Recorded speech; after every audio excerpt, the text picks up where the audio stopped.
سلام.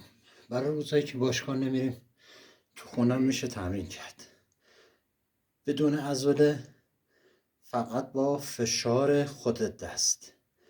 به فرض تمرکز ما امروز روی جلو بازو است. به این شکل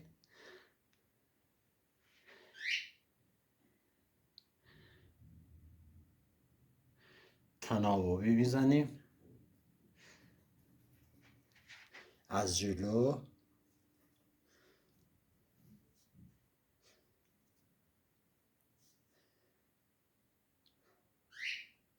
سه تا حرکت، بعد چکشی.